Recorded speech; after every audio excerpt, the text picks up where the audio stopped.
Hello everyone, I'm Payal and I'm currently pursuing my Integrated PhD from IISc Bengaluru. So in this video, I'll be discussing about how you should prepare for your Integrated PhD interviews. If it's at IISc or maybe it's at JNCASR or maybe at NISER or maybe at any IISERS. So make sure you follow till the end because at the end of this video, I'll be giving some bonus tips that will directly change the output of your interview. Okay, so without further ado, let's get started. So we'll be talking about the roadmap, how to prepare for the interview, what's the correct way and recommended one. And then I will discuss about topics to cover and we'll proceed with what are the resources that you can follow, followed by the bonus tip. So the roadmap will begin. First, you should revise all your IIT JAM, GATE, GAT-B, those notes because that is something you have consistently been preparing and revising for the past maybe 6-7 months. So if you will follow those notes, it will be easy for you to recall and remember the stuff.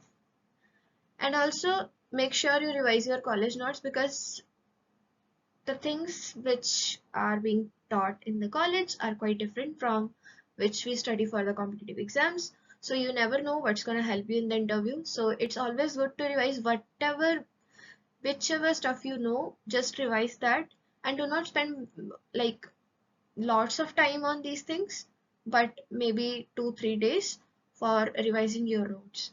And also try to make one shot notes or one page summaries, especially focusing on the analytical stuff so that you can able to answer the analytical things and also write the formulas because there will be at least one question regarding formulas or maybe formula based calculation or something.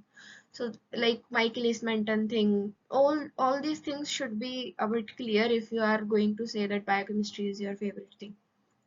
And also practice previous year questions. I have a collection of previous year questions from the scholars from different institutes who did appear for these interviews, and I have collected the questions from them. So you can join the group by scanning this QR code. You'll be notified regarding the forms which I usually circulate to pass on these previous year questions, and along with that I usually provide demo questions as well, so you can avail these resources. These are free. And also while revising, focus on the basic things and also try to create, once you are done with the previous year questions and demo questions, you will automatically develop some sort of sense in your brain that you will be able to speculate what kind of analytical questions could be asked from a given topic. So also practice those things. And also group study kind of thing is very what to say proven method to get success. So therefore group discussions, keep actively involved in the group regarding these analytical questions because everyone's brain work in different way. So maybe if some question is in your mind, you are creating that question.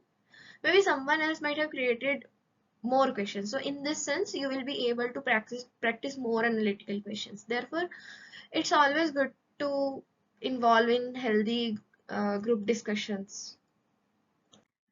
Moving further, so these are the shortlisted topics that you should not miss if you are going to appear for any integrated PhD interview in near future, or maybe it's applicable for MS interviews as well. So methods in biology like chromatography, you do not, I mean, you can't miss this. You can't afford to miss these topics because anyway somehow whatever the question will be framed in such a way that you need to solve that particular given problem using these techniques. So therefore it's recommended that you get thorough with these biological methods, for example electrophoresis, chromatography, and there are so many other techniques, no, DNA to check DNA protein interactions, DNA interactions, RNA interactions, gel electrophoresis, how to interpret their bands and stuff. All these things you should be thorough. And in the coming slide, I'll be mentioning which resource you can follow. So and also there are many subjects, right? But you should have at least one subject thorough. Anyway, they will ask questions from other subjects as well, but at least if you will have one subject that is your thorough, I mean, in 90% of the interviews, interviewers do ask that what's your favorite? Which subject is your thorough? So when you say your thorough subject, you should be completely, uh, you should have a clear understanding and analytical thinking regarding that subject. So choose cell biology, molecular biology, biochemistry, any one of these as your favorite subject, and thorough with this subject with all the basics cleared. And for example, in cell biology, cell signaling, question from GPCR, etc., cell cycle, mitosis, meiosis, apoptosis, cancer will be there. So you should prepare those topics. For molecular biology, we usually lack operon, this and some scientist name kind of questions are usually there. And if from biochemistry, protein and amino acid is a must thing to study. And also practice previous year questions which has been asked to the scholars who are there in the institutes. So I have a collection of those previous year questions along with the demo questions. So you can scan this QR code, join this group, and I will notify within a day or two how you can avail those. I will circulate a form, you fill that form and you will get these resources on your mentioned mail ID itself. And also, if possible, try to sit for demo interviews. That will be a good thing. Moving forward, regarding resources to follow. So for methods in biology section, you can follow Pathfinder Biophysical Techniques. And because this is a concise book, you need not to read every line, every word of that book, but at least get a little bit idea that what this technique is talking about.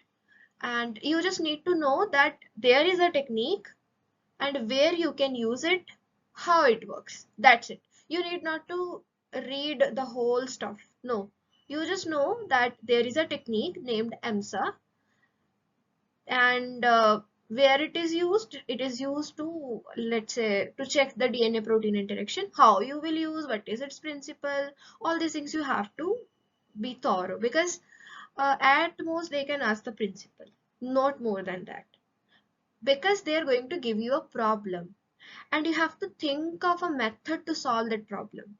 So say for example, uh, if they ask you that you have given a new set of 5 proteins, and you have to screen that which one of them is working as a transcriptation factor. So like this is the problem statement, how you will like go through it, how you approach this problem. So say you you have to think that what is transcription? It's like copying of RNA. I mean, uh, making of RNA from DNA, right? In the layman term.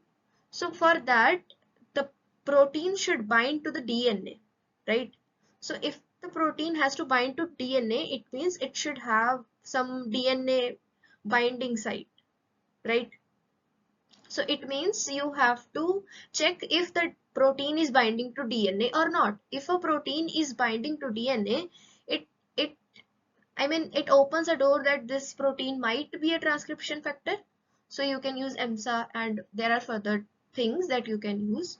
So I mean they will give you a problem and you have to think of a solution. So to think of a solution, you should know the techniques. Therefore, you can't afford to miss reading about these techniques, their principle and stuff. And of course, you should follow your notes. And if you're going to say that biochemistry, molecular biology, or cell biology is my favorite topic, you should read at least a few chapters of the lineager. It will give you a clear idea how to develop analytical thinking. I mean, it will automatically develop your analytical thinking, and you start questioning every single line of your notes, and hence you will develop analytical thinking. Your IIT JAM gate notes, your college notes, and also if you scan this code, you will get Cybit's interview resources. that is the previous year questions and demo interview questions. So make sure you avail these resources because these are free. Moving towards the bonus tips. It's good to watch the interview experiences of other people, right? So I have created a playlist in which there is a playlist, Scholar Spotlight series, and in this series, I invite the scholars from different institutes and I do ask about their interview experiences, their institute experiences, all these things. So you can scan this QR code to watch those interview experiences. Uh, yes, you can. It will help you in any sense because uh, if you are appearing for an interview and if you hear from the mouth of a scholar who is already studying in that institute, it is obviously going to help. And also make chart of the techniques. As I said that they will give you a problem, you have to solve that problem using techniques. So it's good that you write the problems in one column and the possible solutions in the other column. And also try to find the alternate methods as well, because it's very common question in the interviews that once you give a solution they will ask for the alternate, and also you should know that what are the possible results of your experiment. Say for example, if they ask me that there is a sample, maybe a foreign sample, or maybe I don't know the source, they asked me that you have to check if this particular gene is present in this sample or not. So how will you approach it? So you know the sequences and stuff. You have to find that this X gene is present in the sample or not. So how will you go about it? So you need to check the gene. So you can run a Northern blot. And the alternate techniques might be microarray and stuff, right? And the most important, be confident during the interviews, because this is the main important thing, that you should be confident, you should not panic, you should not be nervous. For this you should practice in front of the mirror. This is gonna help.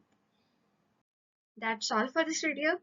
Thank you so much. You can visit my website and explore the stuff. Thank you so much. Wishing you the luck for your next interview. See you.